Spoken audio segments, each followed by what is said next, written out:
Mi nombre es María Paz Aguilera, profesional de la Unidad de Educación Especial, y le damos la bienvenida a nuestro primer webinar año 2025. Los relatores del día de hoy será Francisca Cabrera, Coordinadora Nacional de Atención a la Diversidad, y Alejandro Cortés, profesional de la Unidad de Educación Especial. El objetivo de hoy es presentar la cartilla número 1 de orientaciones técnicas sobre el decreto 170 correspondiente al informe a la familia. Hoy veremos el contexto general de la cartilla y la modalidad de educación especial, la revisión de la cartilla, la revisión de los formatos e informes para la familia y ejemplos prácticos. Y en la última parte es donde vamos a contestar las preguntas. Nuestro medio de comunicación hoy día será el chat, donde ustedes podrán registrar todas las consultas. Esta presentación después la subiremos y quedará en la página de Educación Especial. Así que le damos la bienvenida a Francisca, quien iniciará nuestra primera presentación. Muchas gracias, María Paz. No sé si soy solo yo o no veo el PPT. Dame un minuto, lo vemos al tiro. Ya, súper. Tal como les decía María Paz, durante esta sesión de webinar vamos a revisar la cartilla número 1 de la actualización, ¿cierto?, de las orientaciones del decreto 170. Vamos a revisar específicamente el informe para la familia y les recomendamos que todas sus preguntas puedan ir poniéndolas en el chat para tener ahí el espacio de preguntas y respuestas que tendremos al final. Como les contaba María Paz, vamos a ver en el itinerario, ¿cierto?, el contexto general de las cartillas y la modalidad, y vamos a tratar de revisar, ¿cierto?, en profundidad un ejemplo concreto para poder completar el informe a la familia. En primer lugar, les quiero comentar, ¿cierto?, que el set de cartillas que se está elaborando para la actualización de las orientaciones técnicas del decreto 170 es a partir de las recomendaciones del informe de Contraloría, en donde Mineduc, a través de la Unidad de Educación Especial, publicará un conjunto de cartillas que actualizarán las orientaciones técnicas del decreto 170. Esta es la primera de un set que se va a ir disponibilizando al sistema a lo largo del año y que será coherente también con las actividades que se realizan, sobre todo los programas de integración, ¿cierto? Pensando en que el objetivo de estas cartillas, sobre todo, es aclarar dudas sobre la implementación de la normativa, utilizando un lenguaje accesible y comprensible para todos los establecimientos, en donde se puedan ajustar en la medida de lo posible a la realidad que ustedes viven en los establecimientos educacionales.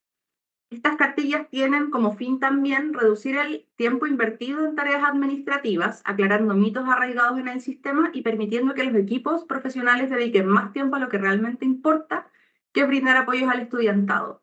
Por lo tanto, estas cartillas están, como les decía anteriormente, redactadas en un lenguaje accesible, comprensible y que busca rescatar la mayor cantidad posible, ¿cierto?, de acciones que les permitan a ustedes bajar el tiempo de trabajo administrativo.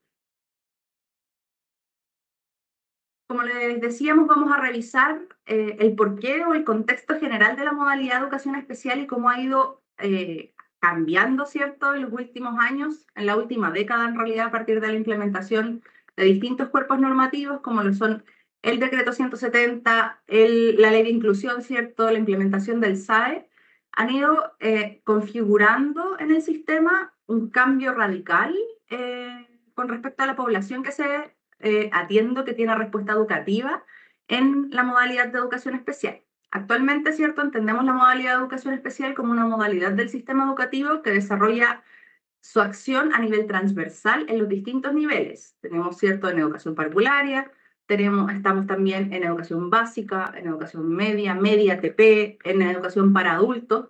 Por lo tanto, ¿cuáles son los establecimientos que componen la modalidad de educación especial? Las escuelas regulares con programa de integración, las escuelas especiales con discapacidad, las escuelas y aulas hospitalarias y las escuelas especiales de lenguaje que actualmente dependen de la Subsecretaría de Educación Parvularia. Por eso que nosotros como División de Educación General, ¿cierto?, trabajamos mayormente las escuelas regulares con programa de integración, las escuelas especiales de discapacidad y las escuelas y aulas hospitalarias. El contexto actual ha ido cambiando. No hice un énfasis en la tabla que tengo acá.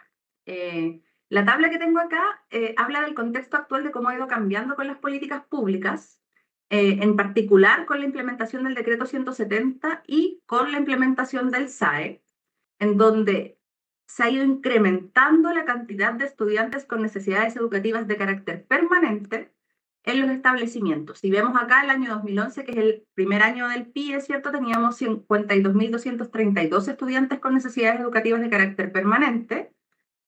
Eso, el año 1 de implementación del SAE, tiene un aumento de un 32,5%, en donde había 69.244 estudiantes, y el año 2024 llegamos a un aumento del 203%, en donde teníamos 158.721 estudiantes con necesidades educativas de carácter permanente en programas de integración.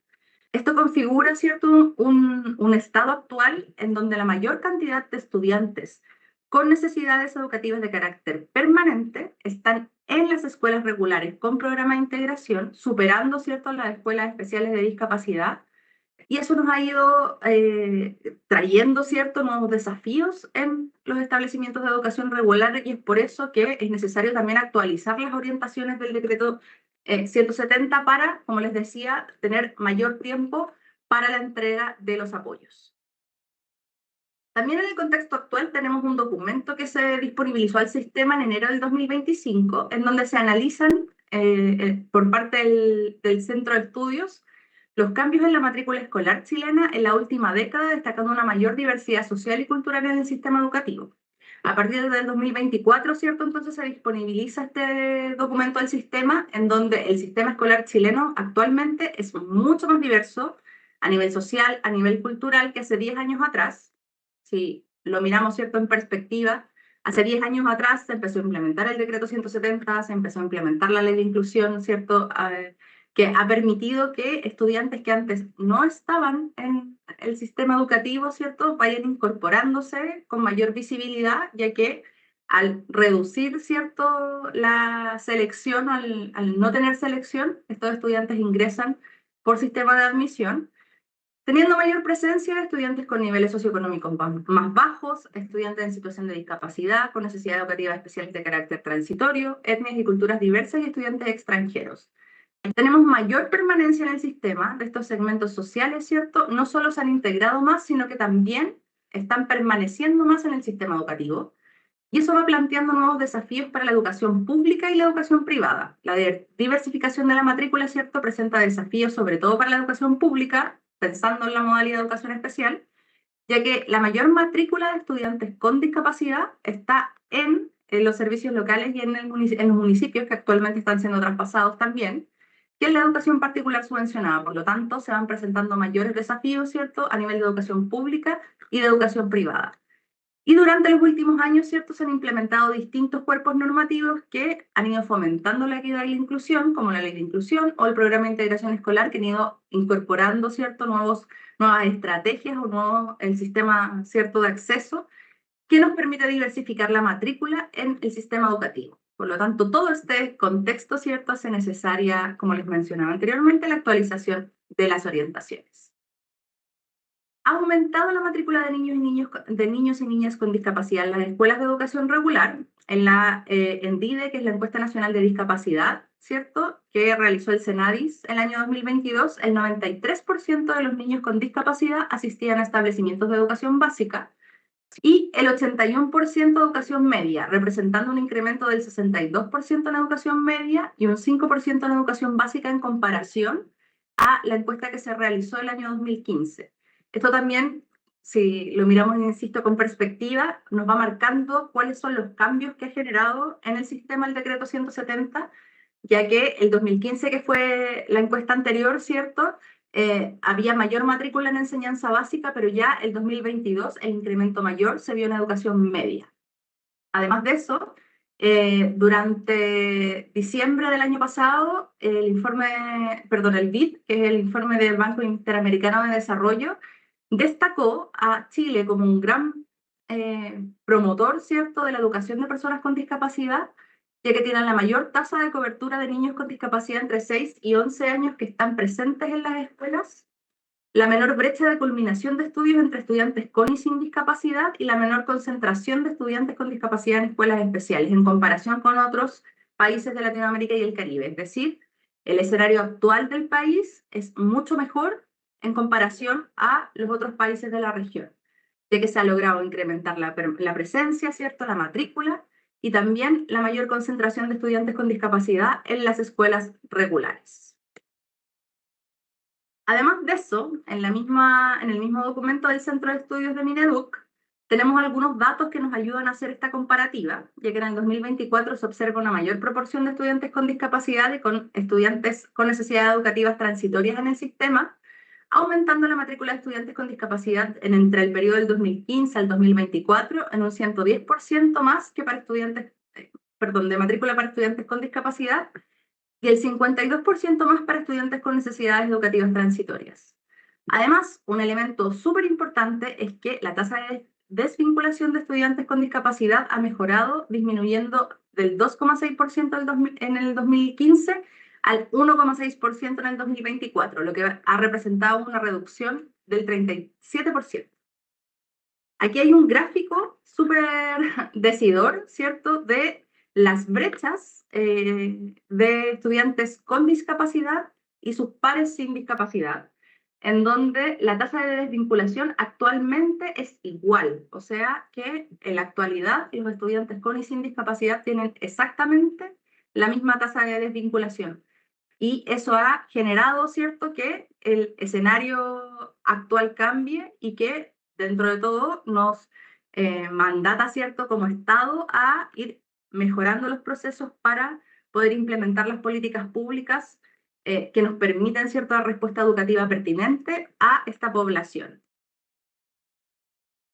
Por último, ¿cierto?, mencionarles que la actualización, ¿cierto?, de estas cartillas, tal como les he ido mencionando, tiene que ver con el contexto actual, con cómo ha ido avanzando el sistema educativo y con las recomendaciones del informe de Contraloría, en donde la modalidad de educación especial la entendemos como una modalidad que proporciona apoyos adicionales dentro del currículum común para garantizar que el estudiantado tenga igualdad de oportunidades en el sistema. Los apoyos del programa de integración deben estar integrados con las dinámicas generales del establecimiento, rompiendo un poco o avanzando en romper esta dinámica que se da en los establecimientos de que los estudiantes del PIE, sobre todo, vamos a hablar mayoritariamente del PIE porque es donde se concentra la mayor cantidad de estudiantes, fueran solo del programa de integración y no fueran del establecimiento. Es necesario que los estudiantes se integren en las dinámicas generales de los establecimientos y la implementación de la política pública, ¿cierto?, es responsabilidad de toda la comunidad educativa y no solo del programa de integración escolar. Es por eso que en esta cartilla en particular, ¿cierto?, se destacan las responsabilidades de distintos actores de los establecimientos, no tan solo de los profesionales del programa de integración. Esto pensando en que tenemos que ir instalando en el sistema el discurso de que los estudiantes son del establecimiento. La matrícula es en un establecimiento, ¿cierto? Por lo tanto, los estudiantes del PIE son parte de un curso, son parte de un colegio, son parte de un liceo, sin ningún tipo de exclusión, siendo responsabilidad de toda la comunidad educativa velar por la respuesta educativa, la entrega de apoyos, el seguimiento de los avances, es decir, los estudiantes del programa de integración o que reciben subvención de educación especial son responsabilidad de todo el establecimiento, no solo de los profesionales del programa de integración. Aparte de eso, otro sentido importante de destacar, ¿cierto?, en esta actualización de las orientaciones es la importancia del trabajo colaborativo, ya que los equipos de aula deben trabajar juntos para diversificar la enseñanza respondiendo a las necesidades de todos los y las estudiantes. Actualmente se cuenta con horas de trabajo colaborativo que permite la diversificación de la enseñanza. Y eso es pensando en todos los y las estudiantes de un curso, no tan solo los estudiantes que pertenecen al programa de integración. Los objetivos de aprendizaje se alcanzan por medio de la diversificación de la enseñanza, fortaleciendo, ¿cierto?, el logro de los objetivos y dando garantías en las trayectorias educativas.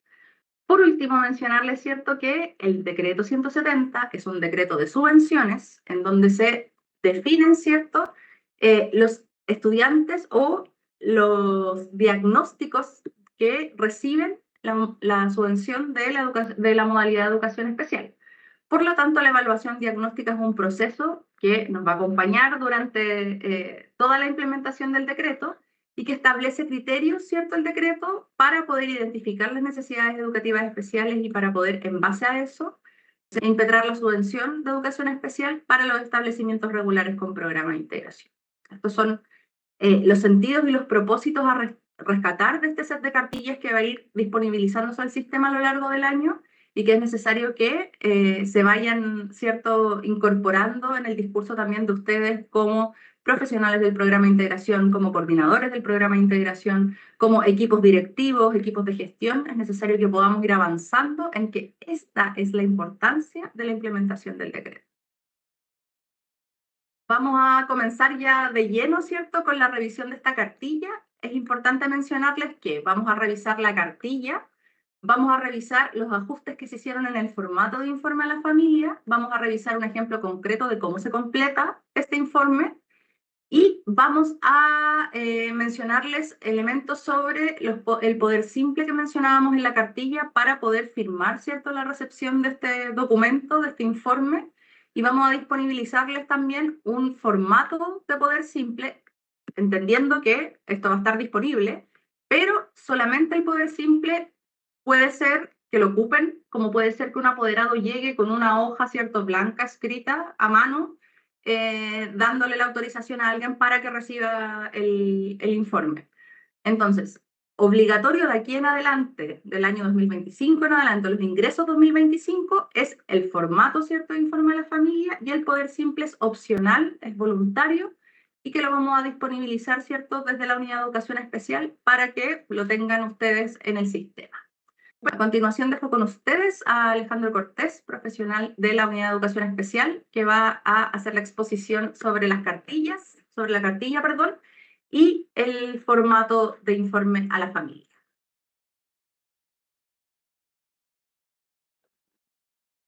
Ya, entonces, muy buenas tardes a todos. Mi nombre es Alejandro Cortés. En una primera instancia, ¿podría continuar la próxima presentación? Vamos a empezar con las preguntas que tenía en la cartilla para poder ir respondiendo y ir aclarando las dudas, ¿ya? En una primera instancia, entonces, ¿a qué artículo del Decreto Supremo 170 responde el informe a la familia?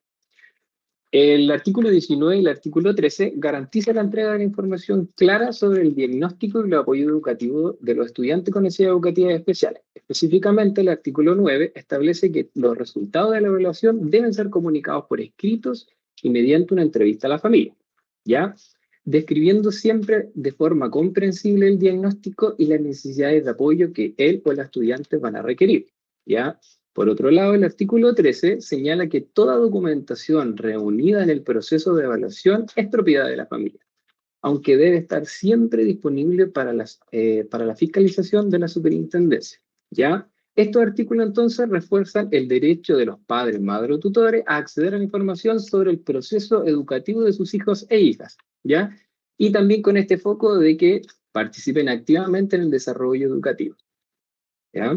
La siguiente pregunta de la cartilla dice: ¿qué información debe incluir el informe dirigido a la familia luego del proceso de evaluación de ingreso al programa de integración o a una escuela especial? ¿Ya? Entonces, ¿qué debe proporcionarse? Lo primero que debe proporcionar es información clara y detallada sobre el proceso interdisciplinario de evaluación diagnóstica integral realizado, ¿ya? Lo que justifica la incorporación de este estudiante al programa de integración o a escuela especial, ¿ya? Además, tenemos que tener el diagnóstico que va asociado a una necesidad educativa especial para fundamentar la obtención de la subvención especial. Luego, debemos tener las fortalezas para el aprendizaje, identificando aspectos siempre positivos del desarrollo del estudiante, para luego tener todo lo que son las necesidades, apoyos adicionales que va a requerir este estudiante, describiendo el tipo de apoyo, los recursos que se van a requerir y las estrategias necesarias para favorecer su participación y el progreso en el proceso educativo de este estudiante. Además, debemos incluir todo lo que son las acciones pedagógicas y estrategias de acompañamiento, donde vamos detallando las medidas para disminuir estas barreras en el contexto educativo y para garantizar la inclusión. Todo esto es para que la familia pueda comprender la situación actual del estudiante y qué apoyo va a recibir, ya fomentando también así la participación de la familia en el proceso educativo de o la estudiante. La siguiente pregunta de la cartilla nos indica, dice, ¿qué debe incluir la información dirigida a la familia? ¿Cuándo se evalúan los avances y logros? ¿Ya? Esto siempre va a depender, dice, este informe entregado de manera trimestral o semestral según la organización interna del establecimiento. Hay algunos establecimientos que se organizan de manera semestral, otros trimestral, ¿ya? Y eso va a depender de la organización interna del establecimiento. En una primera instancia se debe contemplar el desempeño académico del estudiante, ¿ya? En qué nivel académico está, para luego también dar las posibilidades de alerta que se requieren intervenciones específicas, como por ejemplo, cuando habla del decreto 67, perdón, en el artículo 11 y 12, sobre las trayectorias educativas en riesgo. Eso también tenemos que considerar. Además, se debe informar sobre la participación social y de convivencia de este estudiante dentro del establecimiento, su motivación y la satisfacción en el proceso educativo. Así como también aspectos relacionados con la salud física, pero también, y nunca dejar de lado, la salud mental, ¿ya? El propósito de este informe, entonces, es que las familias mantenerlas informadas, facilitando su involucramiento con este proceso, fortaleciendo la colaboración entre familia y escuela y familia. ¿Para qué? Para garantizar el bienestar y el progreso del estudiante. La siguiente pregunta dice, ¿cada cuándo se debe entregar la información a las familias sobre el proceso educativo de todos los estudiantes en modalidad de educación especial? Cuando hablamos de modalidad de educación especial, aquí incorporamos a las escuelas regulares con programa de integración, como también a escuelas especiales, ¿ya? Y en este recuadro hacemos la ejemplificación en 2 años, ¿ya? Hay que tener en consideración en una primera instancia que todo depende de cómo se va a estructurar el establecimiento anualmente, si es semestral o trimestral, ¿ya? En el caso de que sea semestral, por ejemplo, el formato ministerial va a ser obligatorio siempre para el ingreso de un estudiante, ¿ya? En este caso sería el año 1. Pero también, cada vez que hacemos un ingreso, porque si lo ingresamos por el año 1 y al finalizar el año 2, ya también vamos a requerir el formato ministerial obligatorio. ¿Por qué? Porque después de 2 años tenemos que hacer un nuevo ingreso. Y este ingreso que se va a hacer a finalizar del año 2 me va a servir para el año 3, ¿ya? Como un nuevo ingreso que voy a entregar entre marzo y abril. Además, cuando un estudiante presenta necesidades educativas permanentes, ¿ya? La decisión corresponde al equipo de aula, teniendo en cuenta que los diagnósticos tienen vigencia entre 3 a 5 años, ¿ya? Pero con excepcionalidad de la discapacidad intelectual, que dependiendo del grado leve o moderado, debe reevaluarse cada 2 años. En cambio, a los estudiantes que presentan necesidades educativas transitorias y se encuentran en situación de reevaluación luego de 2 años en el PIO o de reevaluación por un cambio de diagnóstico, que también puede ser, se debe considerar un nuevo ingreso, ¿ya? Y ahí nuevamente utilizamos el formato ministerial. La siguiente pregunta es, afirmación. Algunas consideraciones sobre el uso del formato ministerial para la entrega de información acerca de la evaluación diagnóstica integral de ingreso a PIO o a escuela especial. ¿Ya? Lo primero que tenemos que considerar, datos del profesional que entrega la información.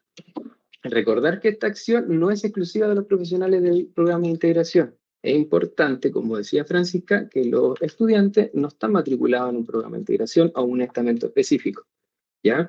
Como se matriculan en la escuela, puede ser cualquier otro representante que también tenga vínculo en el proceso educativo para poder entregar la información o el informe a la familia, ¿ya?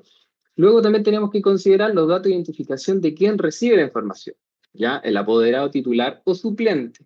En el caso que el apoderado titular no puede llegar al establecimiento por X motivos, debemos resguardar la confidencialidad de la entrega de la información que está resguardada en el decreto 170, ¿ya? Para eso, el Ministerio de Educación abre la puerta y indica que el apoderado titular puede extender un poder simple a un apoderado suplente donde indique explícitamente quién va a ser la persona, qué parentesco tiene, y con ese poder simple se presenta en el establecimiento y así va a poder firmar o adquirir información del programa de integración o de cualquier otro estamento, ¿ya? Además debemos incorporar todo lo que es el diagnóstico, pero el diagnóstico por el cual se va a recibir la subvención de educación especial. Y ahí hay que poner énfasis en que el diagnóstico no puede ir en siglas. Cuando si yo hablo de una discapacidad intelectual leve y le pongo DIL, puede ser que la familia no tenga comprensión de lo que es un DIL, ¿ya? Y esta información se va a entregar a la familia, entonces tiene que ser comprendida por la familia. Otro aspecto son las fechas de reevaluación de avance o logros. Y ahí, como les decía anteriormente, deben organizarse dependiendo si va a ser semestral o trimestral, ¿ya? Luego tienen que considerar que el informe para la familia, por parte del establecimiento, debe ser firmado ahora por un representante del equipo de gestión, ¿ya? Y luego debe ser firmado por el apoderado titular o el apoderado suplente, quien tenga este poder simple o que lo haya entregado al establecimiento. La otra pregunta dice, ¿cómo vamos a gestionar entonces la entrega de los informes y la firma? ¿Ya? En este caso hay que considerar varios aspectos. Por ejemplo, ¿qué es lo que se quiere comunicar? Es fundamental definir qué información se quiere comunicar a la familia y con qué objetivo. Si yo no tengo claro eso, la entrevista va a ser un poco confusa, ¿ya? Va a ser un poco tediosa. Entonces, lo primero que tenemos que hacer también es evitar el uso de siglas o términos técnicos para responder de forma sencilla con la familia. Además, es clave indicar qué acciones futuras voy a hacer. Si yo tengo un estudiante en esta etapa, ¿qué acciones futuras voy a hacer para que este estudiante supere sus barreras? ¿Ya? Además, también tenemos que considerar a quién se le va a comunicar esta información. Todo esto es previo a que yo tenga la entrevista. Es importante tener una idea de quién va a recibir la información, cuál es la relación con el estudiante, si va a ser la mamá, la tía, el abuelo, el hermano mayor, etcétera, etcétera, su nivel educativo. Si habla otro idioma, ya por ejemplo, si viene una familia y yo sé que esta familia viene de Haití y son haitianos y solo el estudiante sabe español, pero su familia no sabe español, ahí yo tendría que buscar un medio o un facilitador lingüístico donde la información que yo entregue como profesional sea adquirida y comprendida por la familia. También hay que considerar cómo se realizará la comunicación. Ya muchas veces pasa con que la familia no llega al establecimiento, pero la comunicación con la familia debe priorizar la presencialidad para fortalecer el vínculo con la comunidad educativa. Sin embargo, obviamente, pasa mucho, si el apoderado no puede asistir por razones justificadas, ya que puede ser trabajo, salud, movilidad reducida, etcétera, etcétera, se pueden usar medios alternativos como correo electrónico o una entrevista virtual, siempre y cuando dejemos un registro y como evidencia de esa comunicación. Por ejemplo, si yo me comuniqué con la familia vía teléfono y le envío el informe y escribo en el correo, según lo conversado, tanto, según los acuerdos, y adjunto el informe a la familia, yo después puedo imprimir ese correo y lo puedo adjuntar como evidencia. También dice, los deben gestionar con acuerdo a la normativa. Eso es súper importante, ya que no podemos vulnerar los derechos legales o éticos por el resguardo de la confidencialidad. También no se permite que el apoderado suplente sin registro oficial en el establecimiento firme un documento oficial. Ya, eso también lo había mencionado anteriormente, pero es importante resaltarlo y recalcarlo. Los informes entregados a la familia por parte del establecimiento deben ser firmados por un representante del equipo de gestión. Eso también hay que resaltarlo, porque es un cambio que no estaba anteriormente. En la siguiente pregunta, ¿cómo actuar cuando no es posible entregar esta información a la familia? ¿Ya? Cuando ya las opciones que tenemos fracasaron, entonces, si no es posible entregar la información a la familia, porque el apoderado no asiste a la citación, no envía un representante y tampoco responde a los llamados ni correos, es importante registrar esto en el libro de registro PIN. Eso es fundamental, ¿ya? Como una evidencia. Lo que también va a permitir un seguimiento de esta situación conjunto al equipo multidisciplinario que también interfieren en este registro PIN, ¿ya? Además, es clave apoyarse en otros estamentos del colegio para investigar posibles situaciones excepcionales que puedan estar afectando la comunicación de la familia. Por ejemplo, convivencia escolar. A lo mejor convivencia escolar puede tener una información que el estamento del programa de integración no lo tenga y por algo la familia puede estar teniendo dificultades para llegar al establecimiento. ¿Ya? Por eso se debe indagar junto al estudiante también si existen algunas dificultades en el hogar que requieran atención. Por ejemplo, si se detecta alguna posibilidad, una posible vulneración de los derechos, se debe seguir los protocolos establecidos en el Reglamento Interno de Convivencia Escolar, que es el RICE, para asegurar una respuesta articulada con la comunidad educativa. Ahora vamos a revisar el formato, todas las orientaciones que yo acabo de indicar, las vamos a materializar en un ejemplo del formato ministerial, ¿ya? Sabiendo también que es obligatorio este formato ministerial en el inicio del año 1 y en el término del año 2, que me va a servir y va a ser entregado en el inicio del año 3. Entonces, tenemos primera parte que es como se van reflejando los cambios, que es la identificación del estudiante. ¿Ya? En el nombre de identidad, como dice ahí, aquí se pone el nombre que aparece en la cédula, pasaporte o certificado de nacimiento. ¿Ya? Por otra parte, la modificación que incorporamos es el nombre social. El nombre que indica al estudiante según la resolución extensa 812, del año 2021 de la Superintendencia de Educación, que actualiza y amplía los derechos de niños, niñas y adolescentes trans en el ámbito educativo. Pero eso también se puede llevar a cabo con otros estudiantes que estén incorporados en el programa de integración que tengan nombre social. ¿Ya?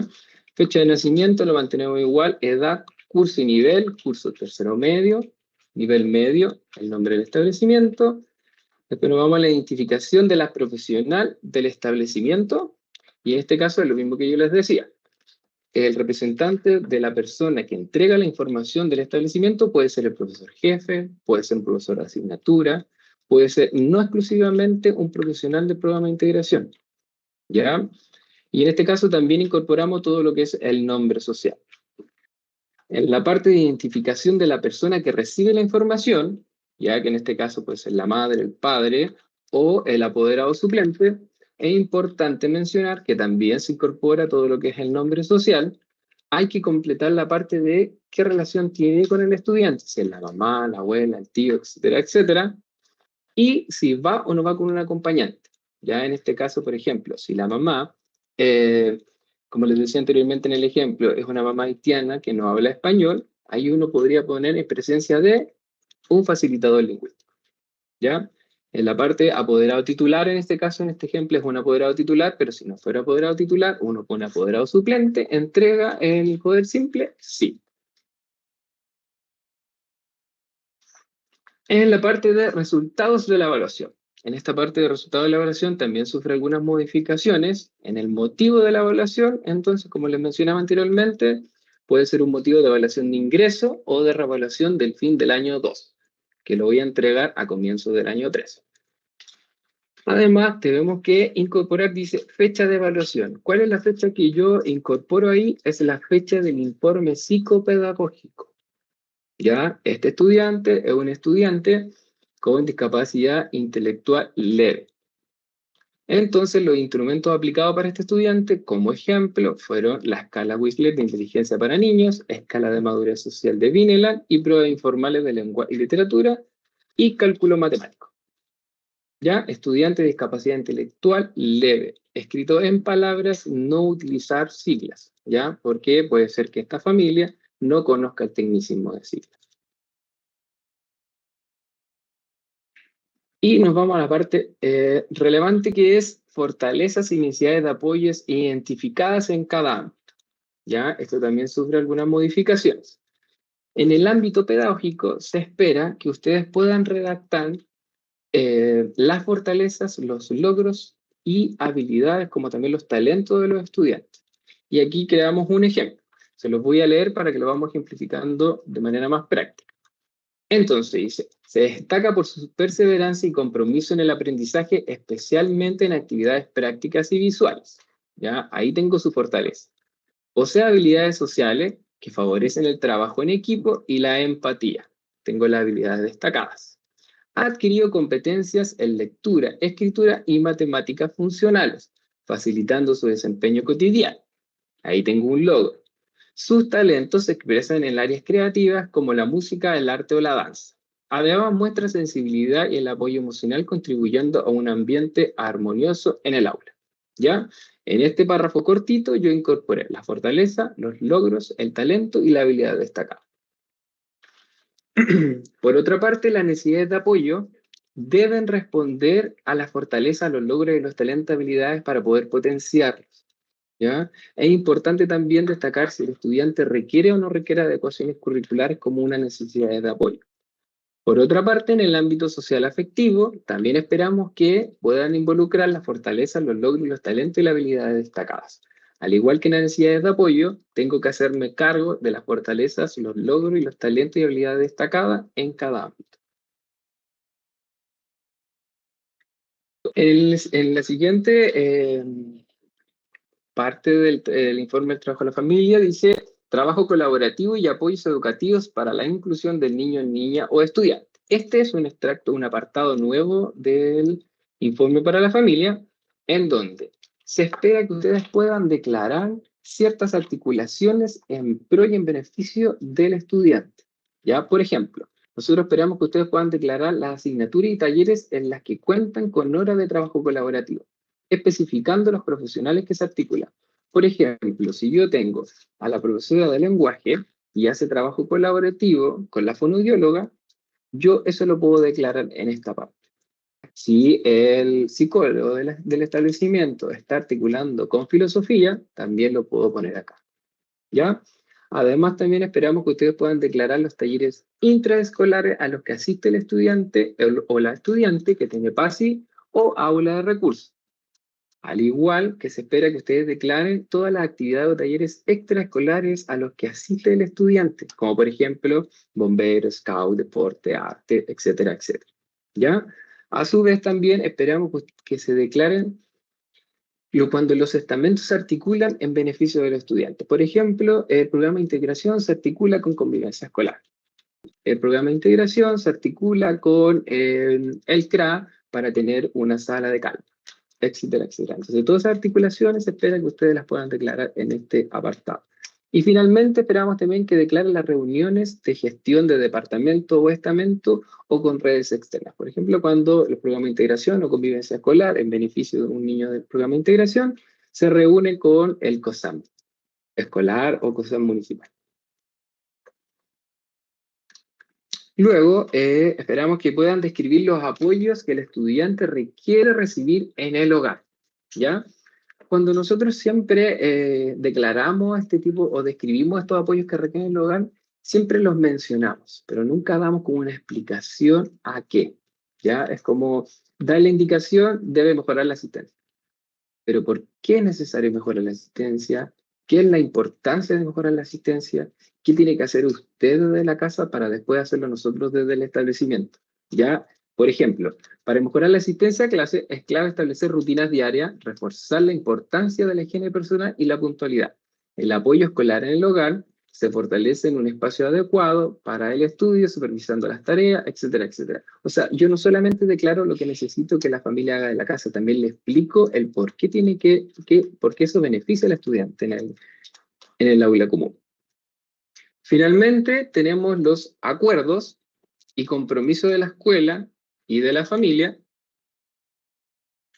En esta parte tenemos que relacionar sí o sí con la descripción de los apoyos desde la casa.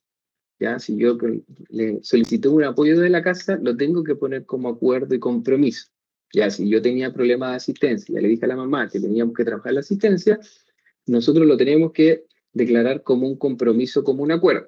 Pero también pasa que el acuerdo tiene que ser 50 familias, 50 el establecimiento. Entonces, por cada acción que yo declara en los acuerdos de compromiso, también tengo que decir qué voy a hacer yo como establecimiento. Por ejemplo, asistencia y permanencia en la escuela. La familia debe asegurar la asistencia regular del estudiante notificando la licencia médica. Y por otra parte, la escuela implementará estrategias de apoyos y seguimiento para fortalecer la participación en el aula. Y así el estudiante tenga una mejor asistencia.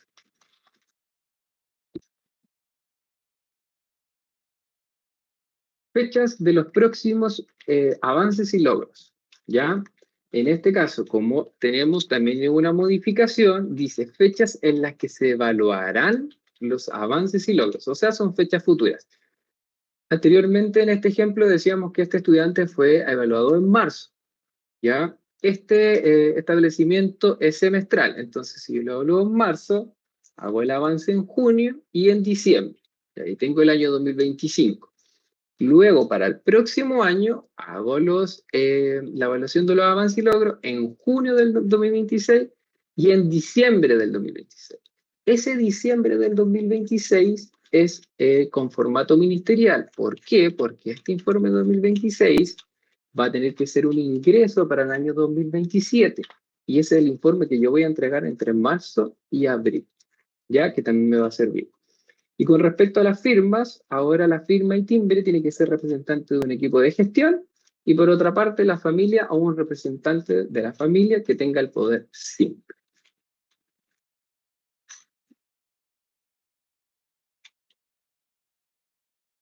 Ahora nos vamos a la parte de preguntas. Muchas gracias por la exposición, Alejandro. Yo he ido aquí anotando las preguntas que han ido apareciendo en el chat a medida que vayamos realizando las respuestas, ¿cierto? O revisando pregunta por pregunta.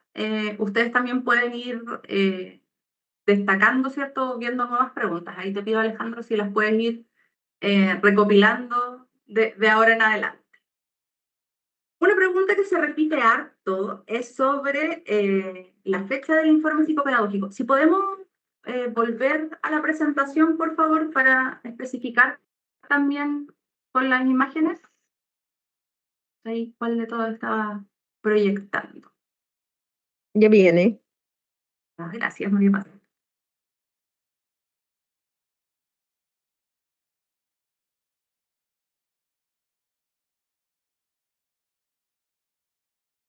Bueno, ahí ya está. Veo una última pregunta sobre los formatos. Los formatos ya están todos en línea. Están en la página de la Unidad de Educación Especial del Ministerio, en donde se pueden descargar, ¿cierto? Y aparte de eso, vamos a incorporar una noticia en la página en donde van a estar esta grabación, el PPT utilizado, el formato de poder simple, el documento de orientaciones, el formato, ¿cierto?, de ejemplo y aparte el formato con la actualización de la información.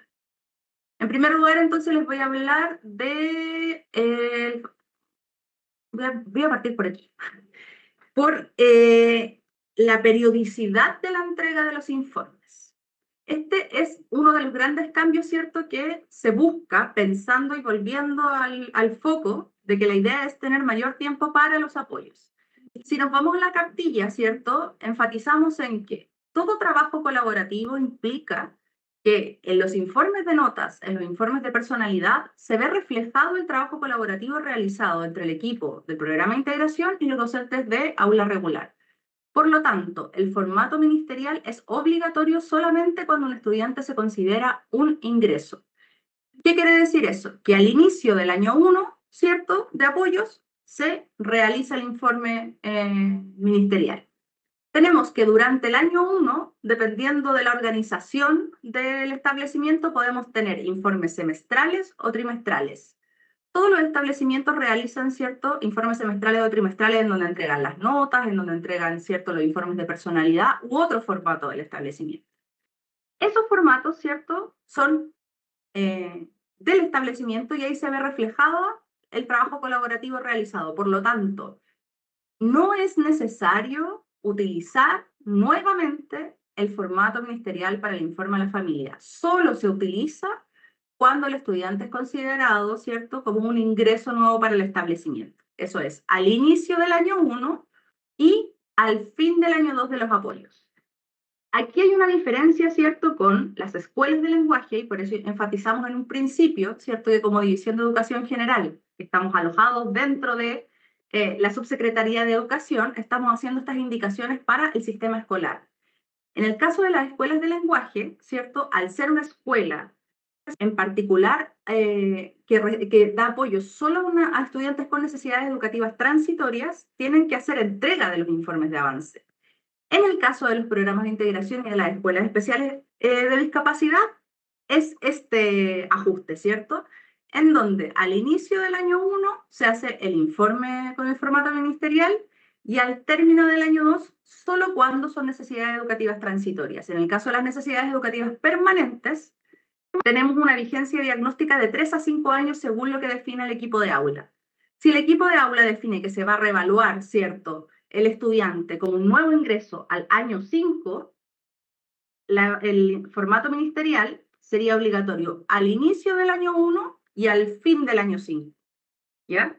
Entonces, ese es el foco de poder revisar ¿cierto?, la vigencia de los diagnósticos y este ajuste que se hace en la utilización del formato ministerial.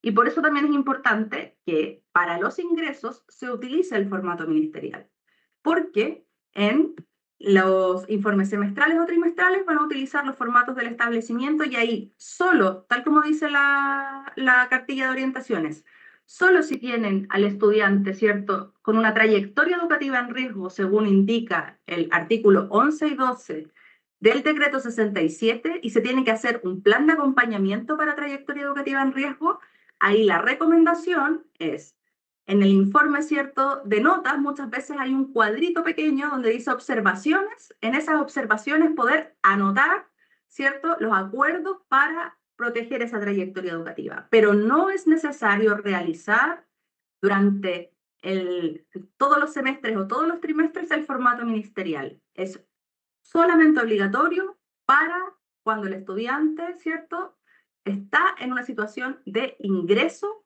al establecimiento para incorporarse al programa de integración.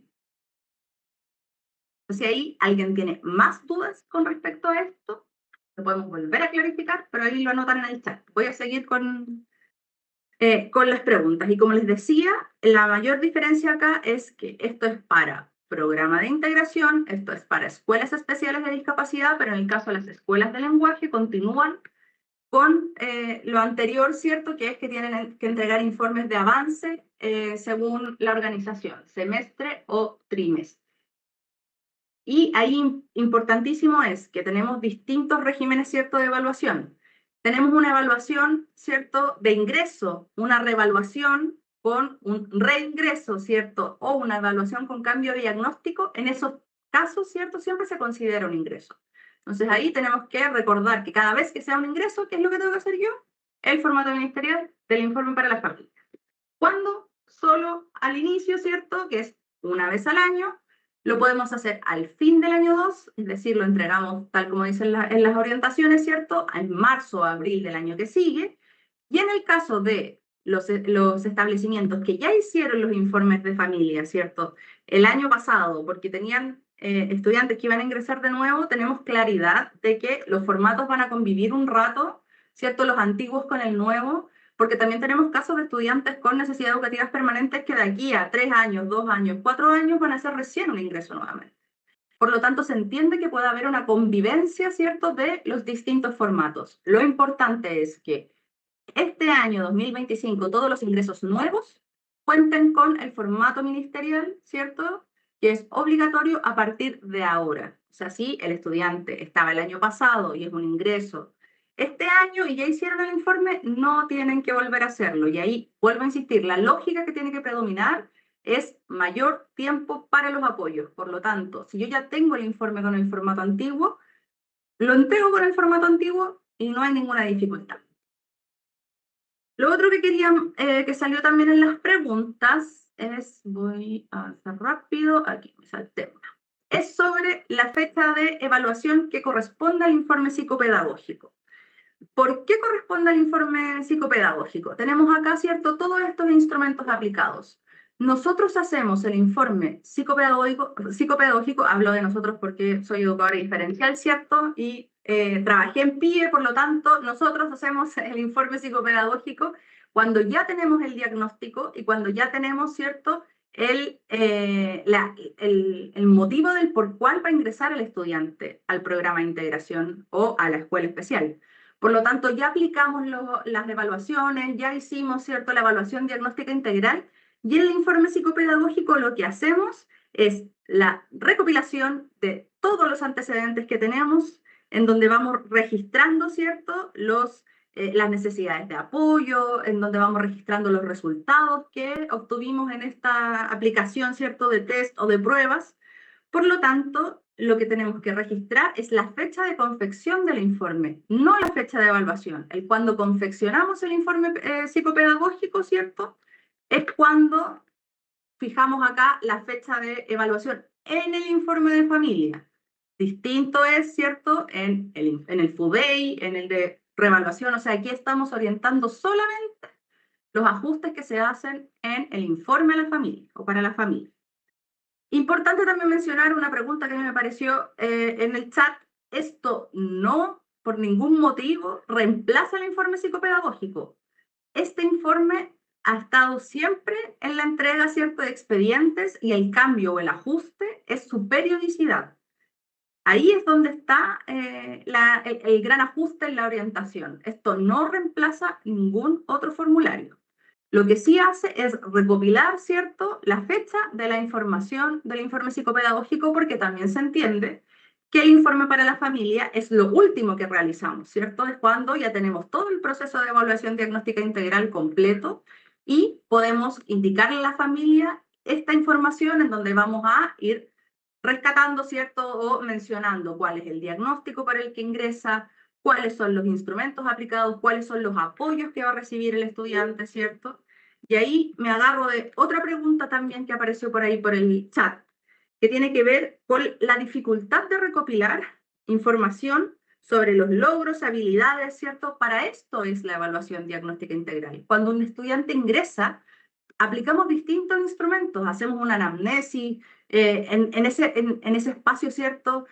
Conversamos con la familia, aparte de eso, está en la aplicación de test, hay informes de otros profesionales, o sea, a partir de la revisión de toda esa información, yo puedo rescatar cuáles son las fortalezas, cuáles son los logros, cuáles son los talentos, entendiendo también que el foco del programa de integración no tiene que ver solo con centrarse en el déficit, sino que tomar en cuenta cuáles son las fortalezas de los estudiantes, cuáles son sus talentos, cuáles son sus habilidades, para a partir de eso trabajar la motivación en el establecimiento, ¿cierto? Para poder avanzar en la trayectoria educativa y para poder trabajar ciertas habilidades que el estudiante ya presenta o talentos que el estudiante ya presenta y que nos pueden servir para cuidar su trayectoria educativa. Por lo tanto, es importante que el proceso de evaluación diagnóstica integral nos permita recopilar esta información.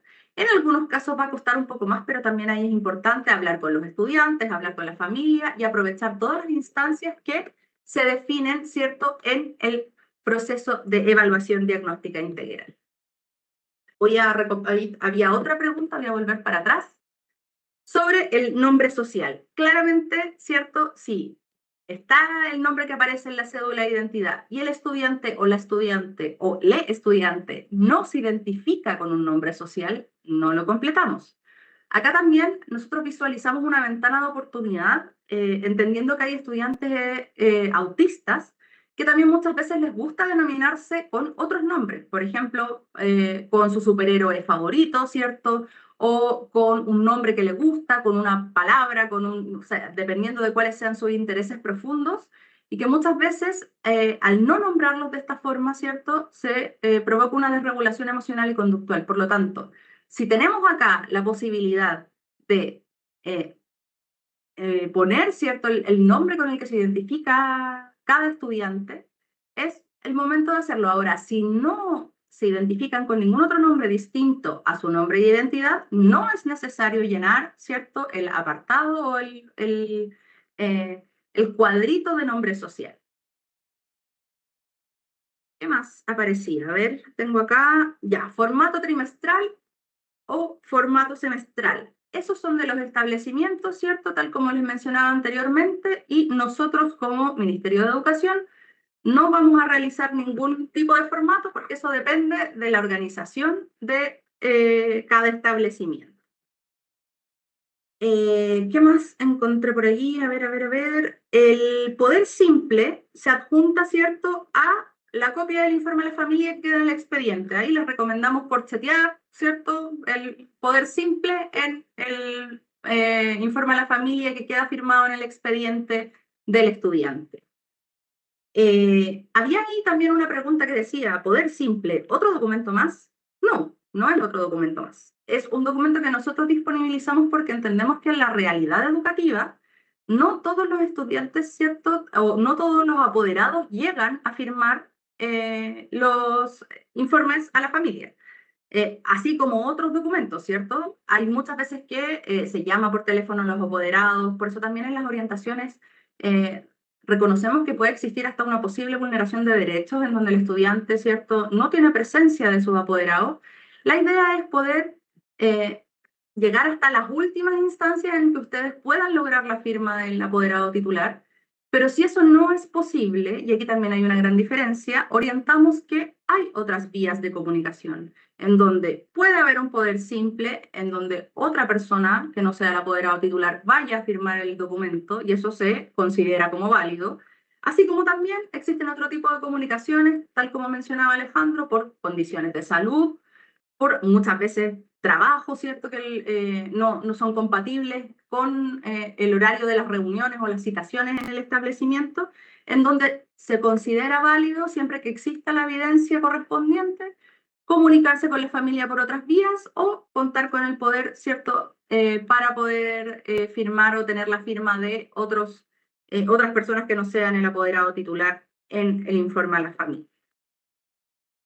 Como les mencionaba también, en las fechas, si ustedes hacen el informe a la familia a fin del año 2, la fecha de entrega es marzo o abril del año siguiente, considerando que va a ser, la revaluación se hace el año anterior y es un ingreso para el año que sigue. Eso también está especificado en la cartilla de orientaciones.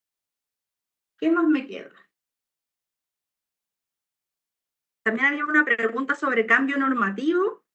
Esto no es un cambio en el decreto, esto es solo una actualización de las orientaciones en donde se busca especificar en mayor profundidad los procesos, ¿cierto?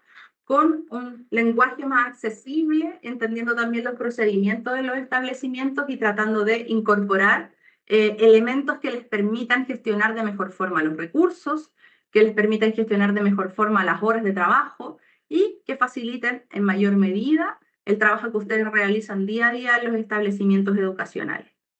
Otra pregunta que había es sobre la articulación realizada. Si nos vamos acá al apartado de trabajo colaborativo, en general los informes ministeriales, ¿cierto?, nos dan una cantidad de caracteres para escribir. Acá se dan a conocer la generalidad de los apoyos que va a recibir el estudiante, la generalidad del trabajo colaborativo, o sea, identificar ya cuáles son las asignaturas, cuáles son los talleres en los que va a haber trabajo colaborativo y va a recibir apoyos el estudiante. O sea, esto es generalidades que le informamos a la familia para que ellos tengan conocimiento de cuáles van a ser los apoyos. En el momento creo que esas eran las preguntas que yo tenía. No sé, Alejandro, si se registra alguna nueva o son reiteraciones de... No son reiteraciones y las otras preguntas ya las habíamos aclarado anteriormente, así que yo creo que estamos ok.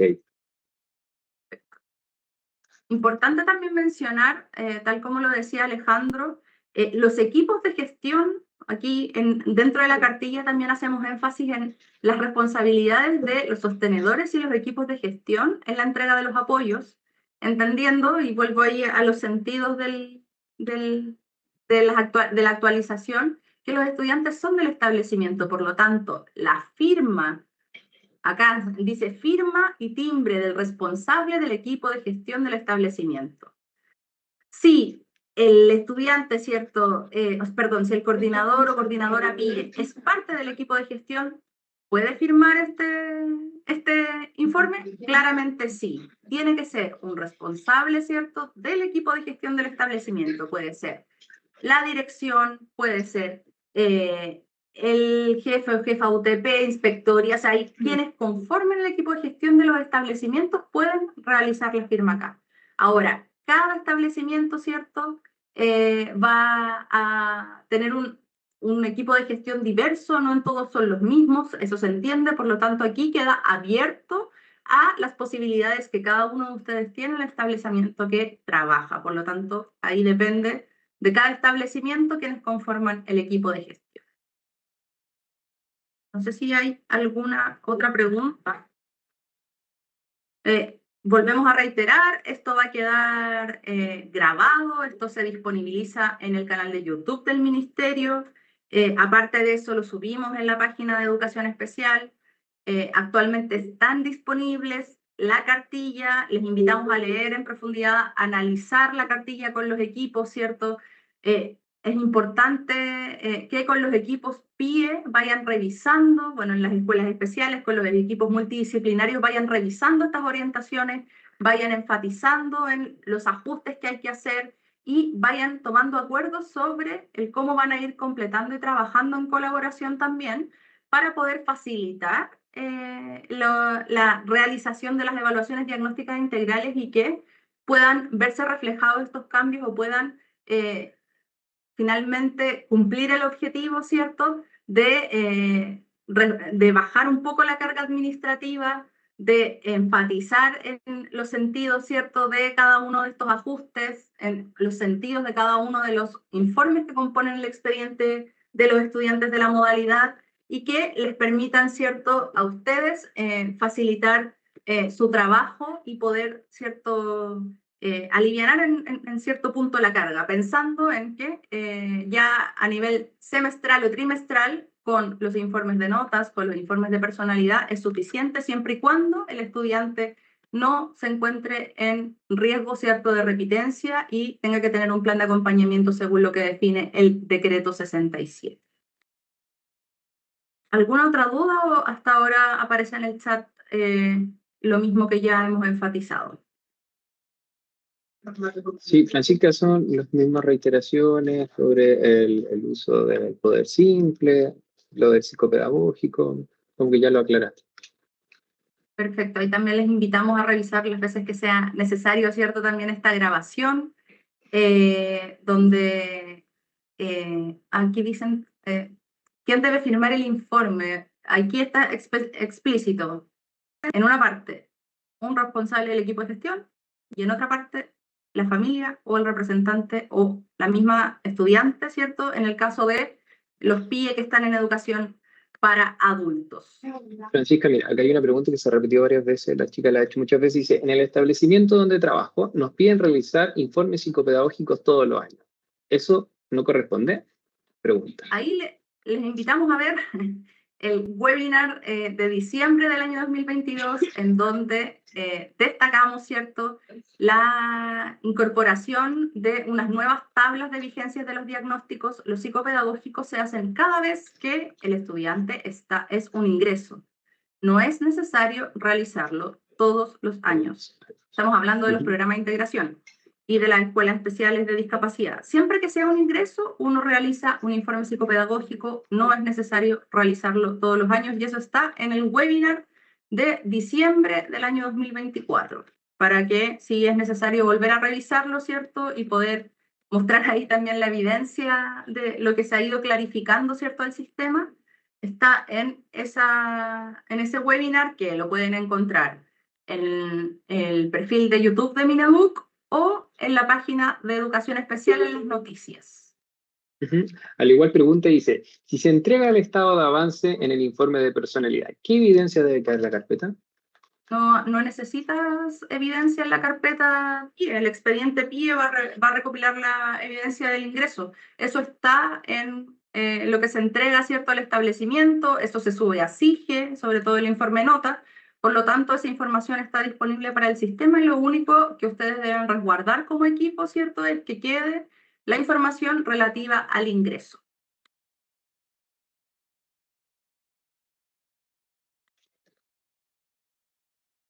Ya, las otras preguntas son reiterativas y ya la información ya se ha entregado. Eso estamos entonces, muchas gracias. Estén atentos también y revisando constantemente la página de Educación Especial, en donde siempre hay información relevante con respecto a la implementación del decreto, en donde hemos ido desde el año 2022 y bueno, hacia mucho atrás, o sea, hay un montón de documentos de preguntas y respuestas en donde pueden ir encontrando ciertos elementos asociados a las preguntas, ¿cierto?, que han ido realizando. Es importante también entender que el informe psicopedagógico es un informe que es parte del expediente, en donde no tiene que ver solamente con el diagnóstico de dificultades específicas para el aprendizaje.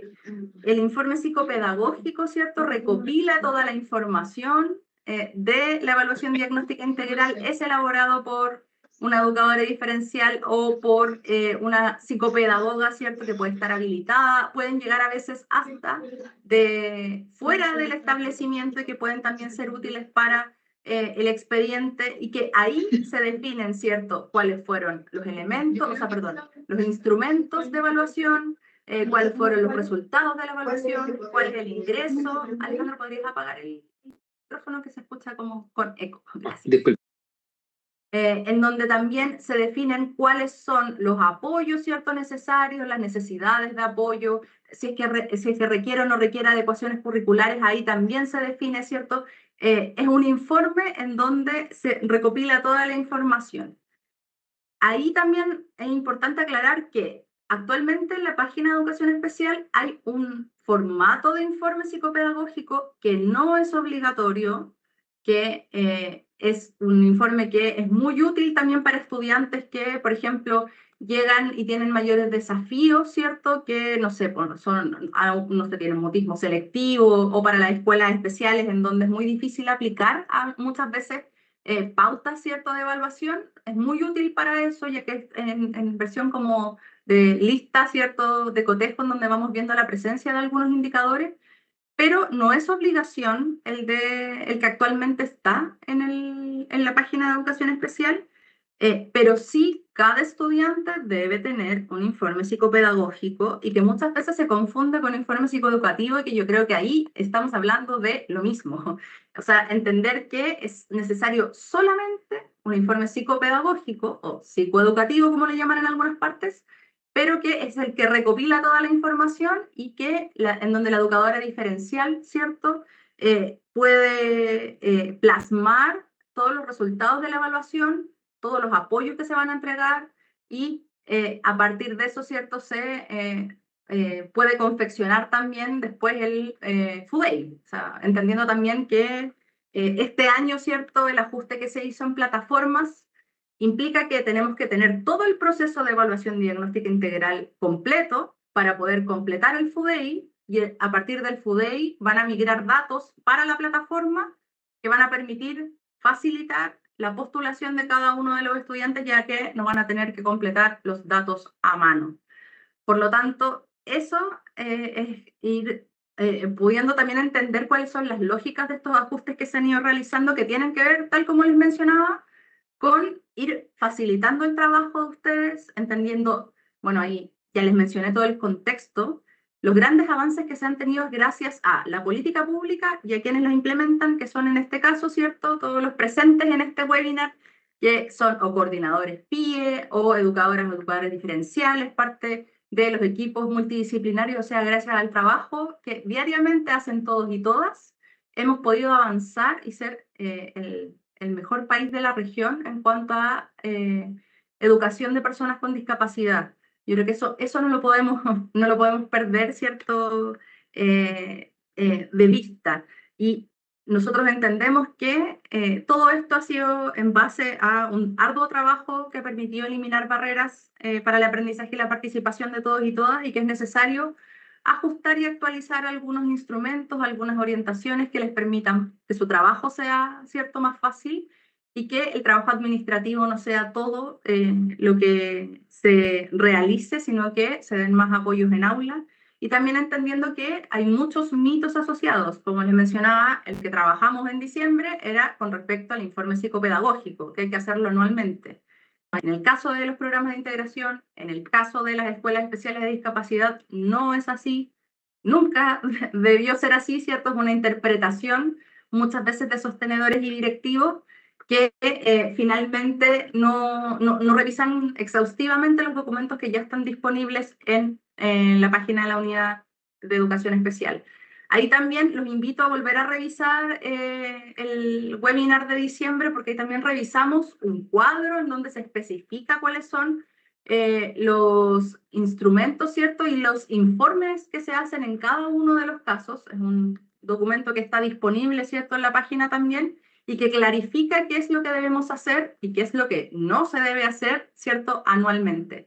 Por lo tanto, les invito también a revisar en conjunto con los equipos, vuelvo a insistir en eso, es importante revisar estas acciones formativas, ¿cierto?, estos webinars al sistema, en donde puedan analizar en conjunto cuáles son los cambios, puedan tomar acuerdos en conjunto, puedan responderse a dudas en equipo y así poder seguir avanzando en la implementación de este decreto que nos ha llevado, ¿cierto?, a incrementar y reducir las brechas de educación de estudiantes con discapacidad. Y específicamente es un webinar de diciembre del 2024 y lo pueden buscar en la página de la Unidad de Educación Especial. En la sección Noticias están todos los documentos que se han ido disponibilizando, y cuando hay noticias asociadas a los webinars, nosotros subimos el video, subimos los documentos, subimos los PowerPoint utilizados, o sea, tratamos de disponibilizar para ustedes todos los instrumentos utilizados para facilitar la comprensión de las orientaciones que se entregan. Que muchas gracias por la asistencia, los invitamos a estar atentos, ¿cierto?, a las nuevas cartillas que saldrán. Claramente ahora el foco está en la evaluación diagnóstica de los ingresos y en la postulación. Por lo tanto, les invitamos también a poder realizar, ¿cierto?, y revisar todo lo que se va disponibilizando. También hay unas orientaciones del equipo de operaciones PIE que les van a servir de apoyo para el proceso de postulación. Y como les decía, esta es la primera cartilla de un set que durante todo el año vamos a ir disponibilizando para actualizar las orientaciones. Así que muchas gracias por la asistencia del día de hoy, muchas gracias por las preguntas, y damos por terminado el webinar, ¿cierto?, de la cartilla número 1 de actualizaciones técnicas del decreto. Muchas gracias.